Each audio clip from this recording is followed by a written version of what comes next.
कर्जमाफीच्या प्रक्रियेत शेतकऱ्यांवर अन्याय नको, काँग्रेसचे तहसीलदारांना निवेदन.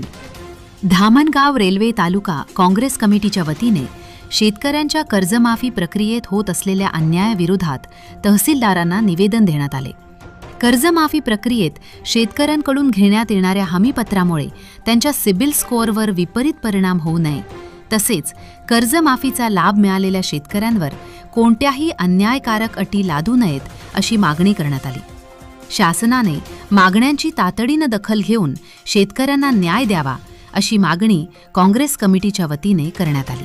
कर्जमुक्ती अशा गोंडस नावाखाली एक OTS म्हणजे वन टाईम सेटलमेंट योजना या सरकारने चालू केली आहे. सर्व शेतकऱ्यांना सांगितलं जात आहे की त्यांची कर्जमाफी केल्या जात आहे. 2 लाखाच्या वरवाल्या शेतकऱ्यांसाठी काही अटी आहे, 2 लाखाची कमी असेल तर त्याच्यासाठी वेगळ्या अटी आहे. मात्र ही संपूर्णपणे कर्जमाफी नसून एका प्रकारची वन टाईम सेटलमेंट बँकांसोबत केल्या जात आहे. सर्व बँका शेतकऱ्यांकडनं हमीपत्र भरून घेत आहे की आम्ही या OTS स्कीमसाठी तयार आहोत. मुळात असं हमीपत्र भरून दिल्यावर आणि OTS स्कीममधनं कर्जमाफी करून घेतल्यावर त्या शेतकऱ्याचा सिबिल स्कोअर जो आहे हा खराब होणार आहे. एकदा सिबिल स्कोअर खराब झाला तर उद्या त्या शेतकऱ्याला त्याच्या पाल्यांच्या शिक्षणासाठी कर्ज घ्यायचं असलं किंवा शेतीमध्ये कुठली इन्व्हेस्टमेंट करायची असली, ट्रॅक्टरसाठी कर्ज घ्यायचं असलं, कुठल्याही प्रकारचं कर्ज घ्यायचं असलं तर त्याला अडचण येणार आहे आणि त्याला ते कर्ज घेता येणार नाही आहे.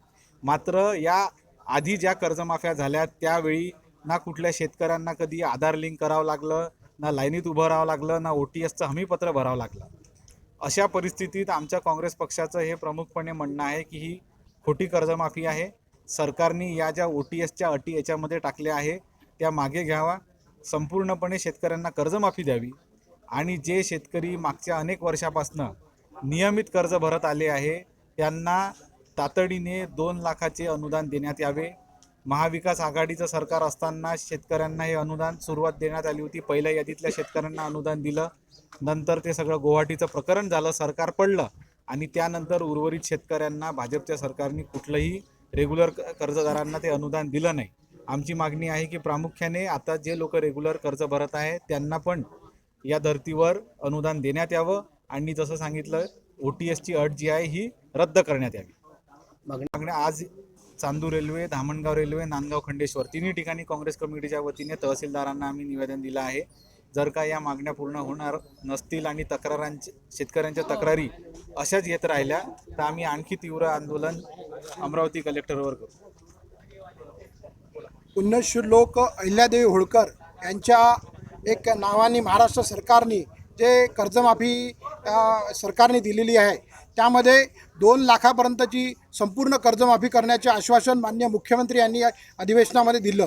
परंतु नंतर ज्या अटी शर्ती आता लोकांमध्ये दिसत आहे की OTS ज्या राष्ट्रीयकृत बँका आहे त्या राष्ट्रीयकृत बँकामध्ये Maharashtra bank, central bank, SBI अशा विविध प्रकारच्या राष्ट्रीयकृत बँका आहे. त्यामध्ये ज्या शेतकऱ्यांनी कर्ज घेतलेले आहे त्या शेतकऱ्यांच्या कर्जामध्ये OTS करण्यात येत आहे. म्हणजे दर 2019-20चं जर कर्ज असेल तर 45% रक्कम ही शासन भरण आणि उर्वरित रक्कम ही 65% रक्कम ही बँक भरण.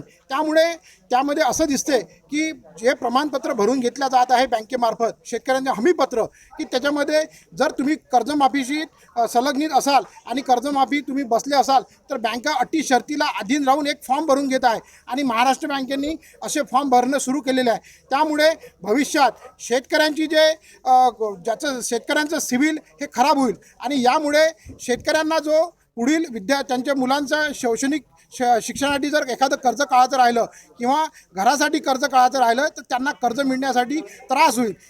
जर शासनाला जर 100% कर्जमाफी करायची होती आणि 2 लाखापर्यंत कर्जमाफी करायची होती तर शासनाने हा जो बँकेशी करार केला आणि एक तो ठराव झालेला आहे शासनासोबत की ठरावामध्ये सरळ 19-20, 21-22, 22-23, 23-24, 24-25पर्यंतच्या गाईडलाईन्स त्याच्यामध्ये दिलेल्या आहे आणि त्याचे पर्सेंटेज ठरवून दिलेलं आहे बँकेने आणि शासनाने किती पैसे भरायचे हे सर्व त्याच्यामध्ये असताना असं शासनानं शेतकऱ्याची 100% फसवणूक केलेली आहे.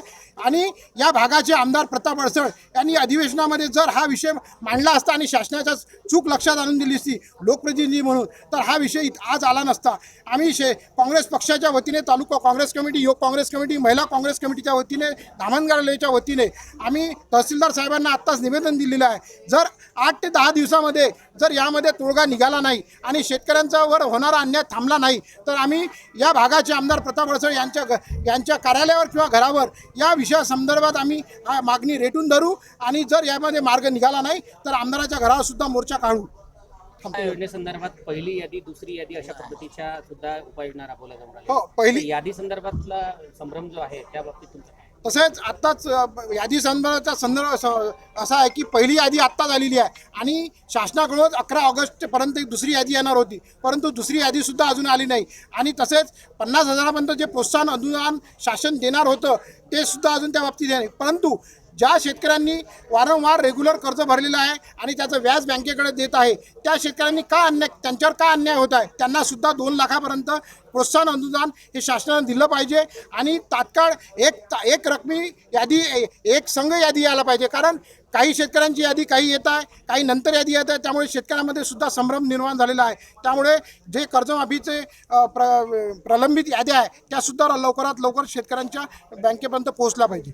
अट टाकली आहे. याच्यामुळे बऱ्याचशा शेतकऱ्यांना अडचण निर्माण होत आहे. कारण त्यातील वयोवृद्ध शेतकरी काही स्वर्गवासी झाले आहे. त्याच्यामुळे त्यांच्या थंब किंवा KYC साठी अडचण येत आहे. कोणाचे अंगठे क्लिअर उमटत नाही.